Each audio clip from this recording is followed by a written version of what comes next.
I used to ask my kids to tell me a story.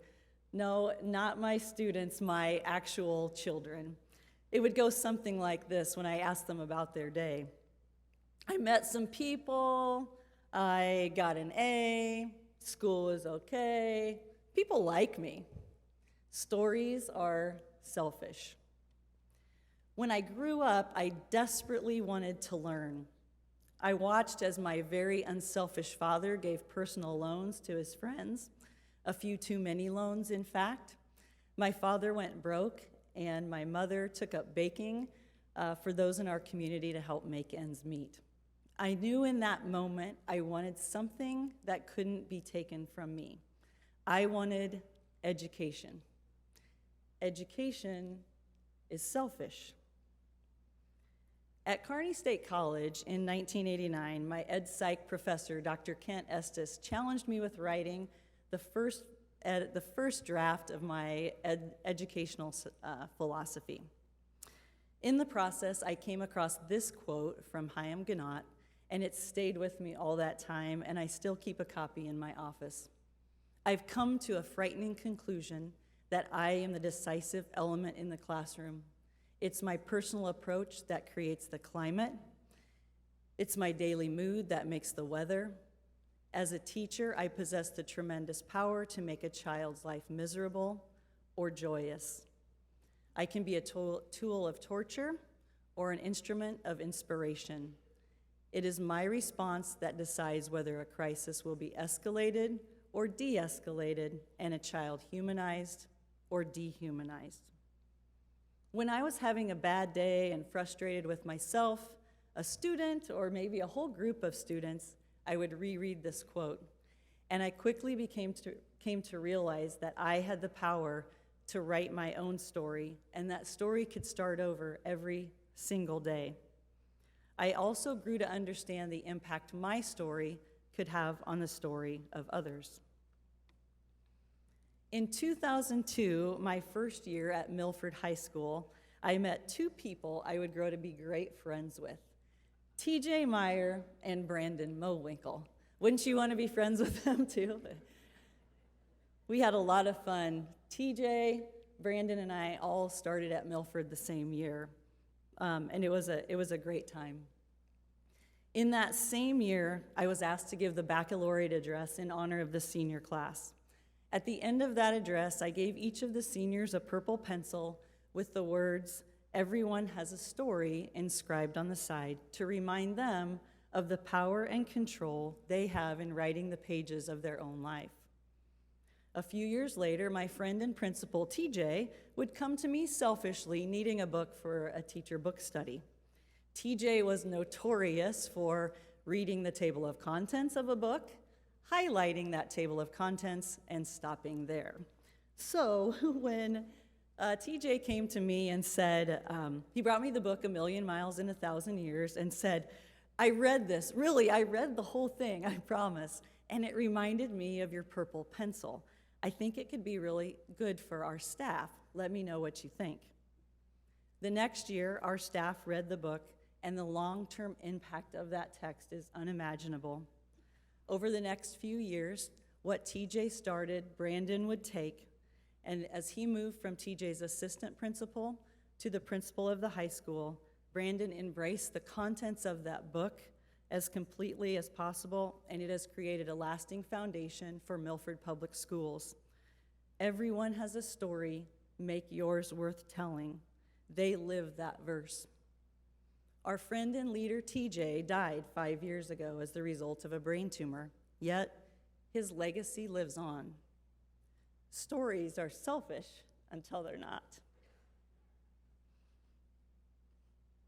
I promised I was going to be the one who wouldn't cry, and now look at me. Education is selfish until it's not. Content is selfish until it's not. Don't worry, I'll get through it. Content is selfish. When I say that, most of you are probably thinking of the narcissistic, wannabe influencer teens and tweens in our lives. However, whether it's written, oral, tweeted, snapped, or TikToked, content is selfish, and you are a part of that. How many of you had parents that put your spelling quiz, the spelling quiz you aced, up on your refrigerator? Yeah, until they were no longer magnetic. How many of you write or receive Christmas letters with the family updates? Yeah, so just because my mom used a magnet or a stamp to share that content instead of a snap or a tweet, the intention is the same. Content is inherently selfish, but that is not necessarily a bad thing. When we create content without a purpose, it's usually internally motivated until we start to see the impact we have on others, and then something changes. Creating content is selfish only until it's shared. Let me give you a few examples. This is my sweet friend, JC Pfeiffer. She's a Holdridge native, and she entered the Miss Nebraska contest 2 years ago. JC is an introvert. She would rather wear a pair of shorts and a t-shirt than an evening gown. She would rather take her dog Posey for a run than walk down any runway. Yet, this year, she decided to enter the pageant again simply to raise awareness about her platform, about the mental illness lurking behind the smiles of many young adults. Content is selfish until it's shared. Here's another story. Marta Vysyuta is a regular 20-year-old Ukrainian, and like many people her age, she was actively making funny videos on TikTok until a war ravaged her country. Since February 23rd, Marta's videos that she's posted about the conflict in Ukraine have garnered tens of millions of views.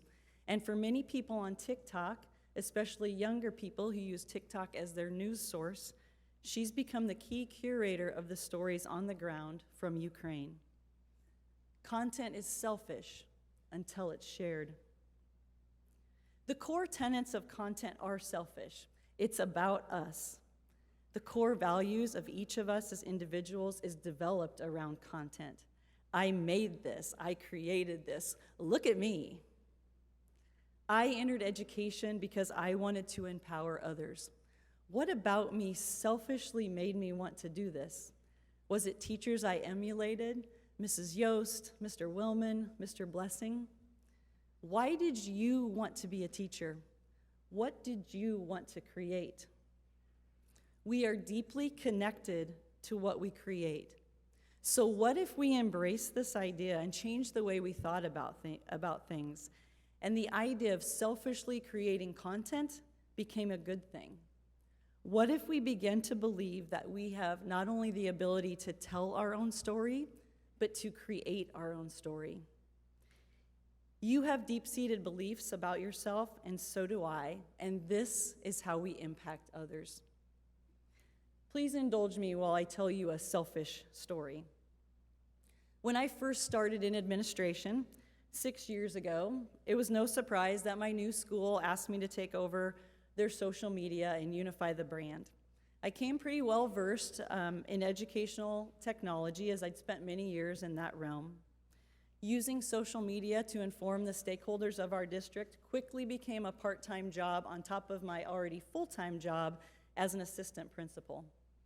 As I continued to serve in that role, it also meant I was experiencing a number of negative issues with students online, ranging from bullying to threats of self-harm to sexual exploitation. These incidents saddened me, as do all negative student issues. However, this didn't mean eliminating the use of electronic devices in our school, and it didn't mean removing myself from the social media world. Instead, it meant exploring options to address this relatively new issue in the realm of technology leadership, which is why we're all here at this conference. As I continued to learn more about this topic, I wanted to approach the issue proactively. The path I chose to take was to empower students to use social media in a positive way, and to seek and share information, collaborate, and strengthen their social empathy and awareness. Teaching students to create content for someone other than themselves would help with their digital citizenship, right? I also thought this would make my job as an AP a hell of a lot easier if I had kids doing the work for me. Selfish. In the fall of 2018, I initiated my first social media intern, a senior girl who was active on Snapchat, as indicated by the continuous use of her phone during her lunch period. That's all of them, right? This student quickly grew from 1 to 4 to 25, and those students were soon taking over the brunt of my social media posting duties.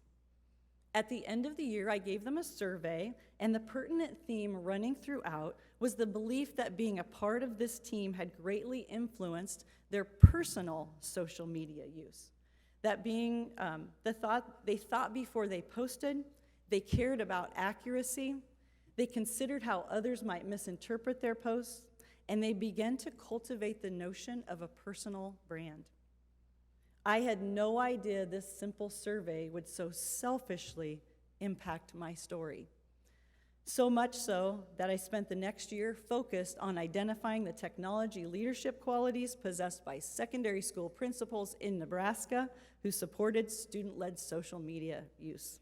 If that sounds specific, it's because I selfishly used this to complete my dissertation research. Don't worry, I'm not going to share my results with you. That's again for another time, and I don't have a book to sell, but you should buy Brandon's book because it's really good.